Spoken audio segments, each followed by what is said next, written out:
말랑말랑한 것의 힘. 담쟁이 켈리.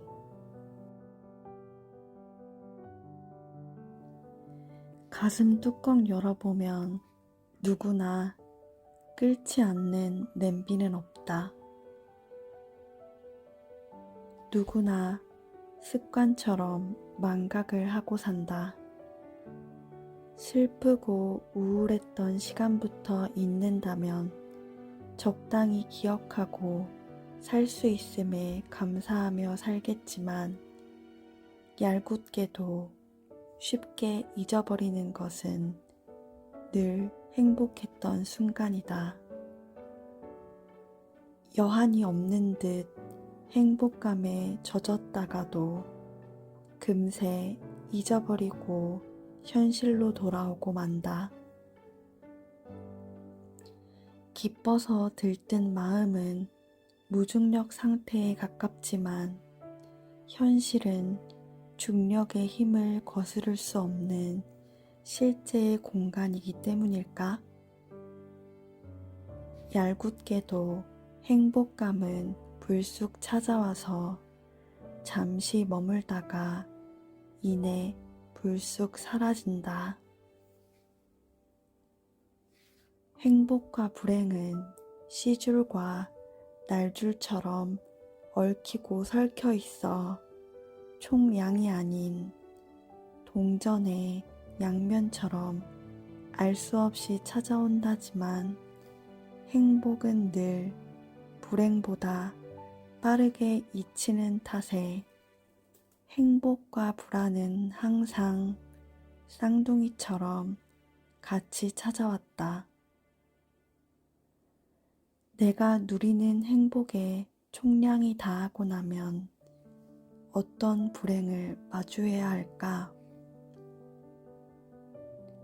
선물처럼 찾아온 행복을 온전히 만끽하기도 전에 닥쳐올 불행에 대비할 자세를 생각하기 바빴다. 그렇게 언제 또 올지 모를 행복의 순간을 습관처럼 잊었다.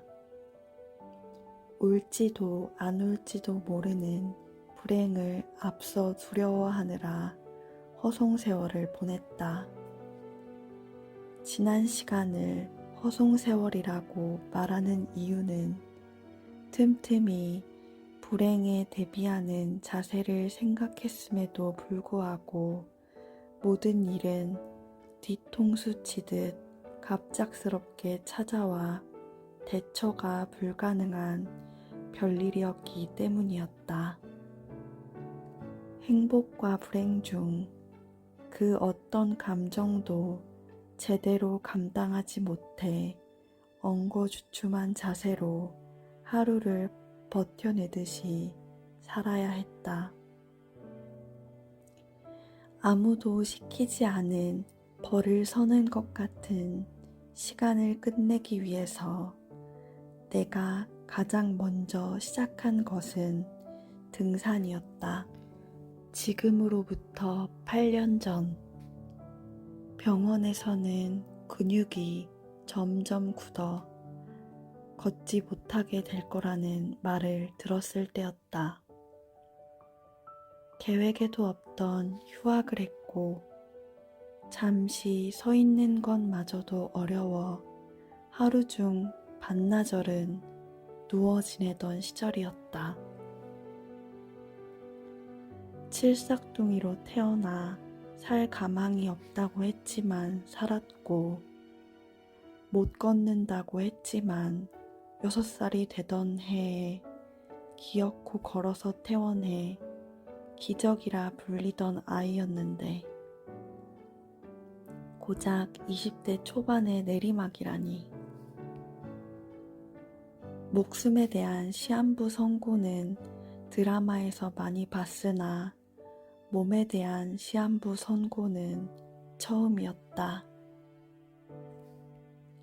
범상치 않은 탄생기 때문에 불행의 스케일은 아무리 연습해도 익숙해질 수 없는 수준이라는 것을 알았다.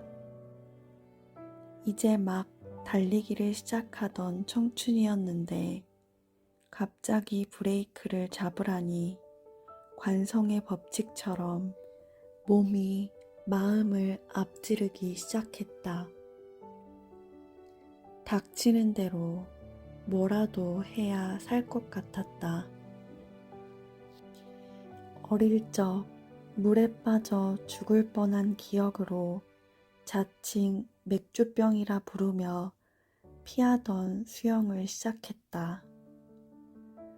뇌성마비가 심했던 사람이 3년을 꼬박 스포츠 댄스를 배우고 난 후 정상인이나 다를 바 없이 걷는다는 말에 덜컥 2달치 스포츠 댄스 강습도 끊었다.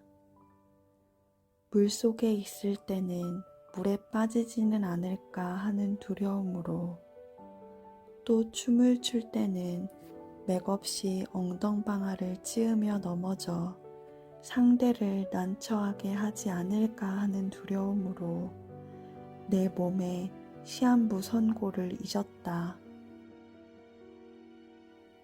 그런데 바삐 움직이기를 멈출 때마다 얼굴에 그늘이 들었다.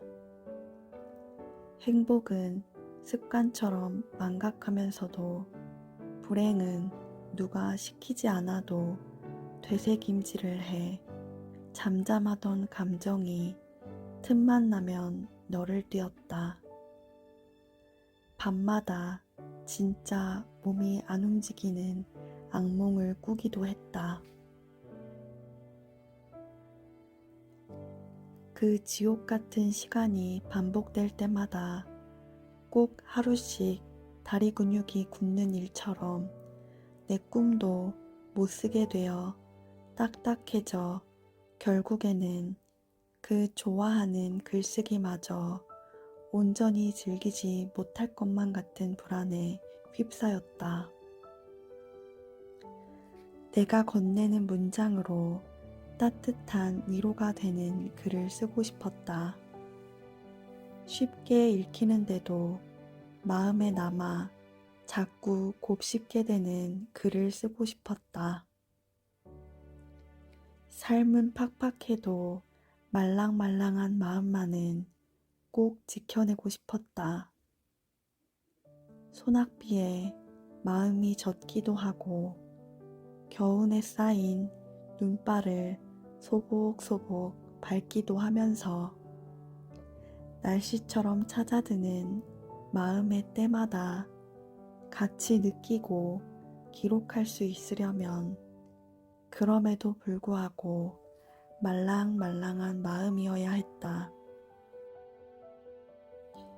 살기 위해서 무슨 수를 쓰든 근육이 굳어 못 쓰게 될 거라는 그 말을 반드시 뒤집어야만 했다. 정신 승리로도 부족해 나 자신을 시험해 보고자 엄마와 함께 수락산 정상을 목표로 등산을 떠났다. 쉬울 거라 생각한 적도 없었지만 세상에는 정말 쉬운 일이 없었다. 만감이 교차하는 마음을 떨치지 못한 채 오른 길이었으나 막상 가파른 언덕과 돌길을 만나니 당장 눈앞에 밟고 지나가야 할 돌밖에 보이지 않았다. 지금 나를 지배한 불행한 감정에 속지 않으려면 멀리 봐야 한다고들 말한다. 허나 당장 이 험준한 오르막을 무사히 지나기 위해서는 바로 앞의 장애물을 확인하는 것이 우선이었다.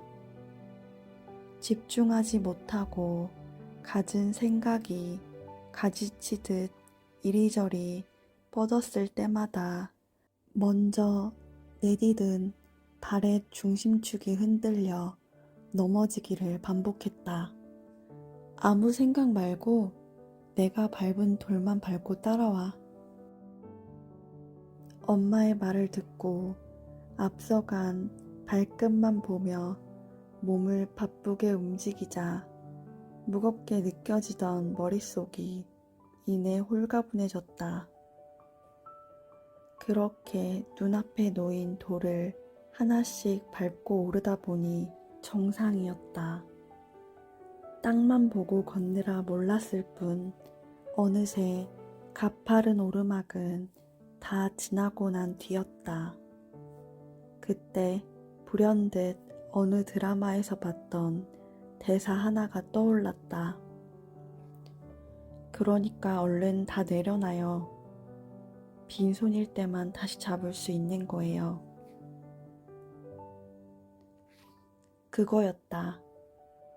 아무도 시키지 않은 불행을 스스로 되새김질하고 행복감보다 우울과 슬픔에 휩싸일 때 일단은 그것을 비우고 멈추는 것이 순서였다.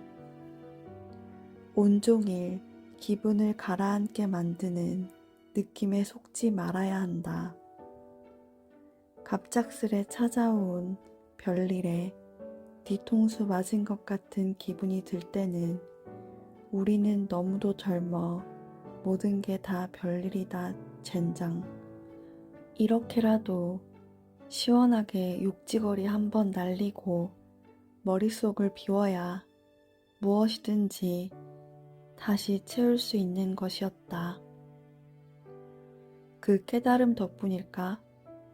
그때 나는 바쁘게 지내던 일상 속 모든 역할을 멈추고 오로지 재활에만 집중했다. 그리고 한 학기가 지날 무렵 몸 건강히 걸어 다시 학교로 복학했다. 우리는 모두 저마다의 사연으로 자기 보금자리를 가득 채우고 산다. 지난 시간에 대한 회한, 미련, 애틋함 때문이기도 하지만 간혹 있는 줄도 몰랐던 것들이 자리를 차지하거나 제 자리를 찾지 못하고 엉뚱한 곳에 두어 오히려 동선을 어지럽히는 경우를 보고는 한다. 정리 전문가들은 이럴 때 먼저 비워야 한다고 말한다. 불필요하게 자리 차지하거나 어지럽혀진 것들부터 비워야 제대로 정리할 수 있다고. 나 역시 행복의 순간을 습관처럼 망각한다. 누구도 시키지 않은 불행을 되새김질하며 내게 온 행복을 만끽하기도 전에 만약이라는 말로 갖은 불행을 상상할 때도 있다. 나만 불행한 것 같고 왜 나만 이렇게 어려운 것 같은지, 이 모든 불행의 초점이 나에게만 있다고 오해할 때 그 감정에 매몰되기 쉬운 듯하다. 정말 세상이 나만 같고 그러는 걸까? 겉으로는 불행의 그늘 하나 없이 행복만 충만하게 누리며 살아온 것 같은 사람들도 들여다보면 각자의 비극이 있고 누구에게도 보이지 못한 속내를 열어보면 부글부글 끓지 않는 냄비는 없다고들 말한다. 결국 모두 가슴속으로 앓고 있는 열병 하나쯤은 있다는 말일 테다. 여기서 주목할 것은 열이 있으면 식기도 한다는 것이고 불행의 시작이 있으면 끝도 있다는 사실이다.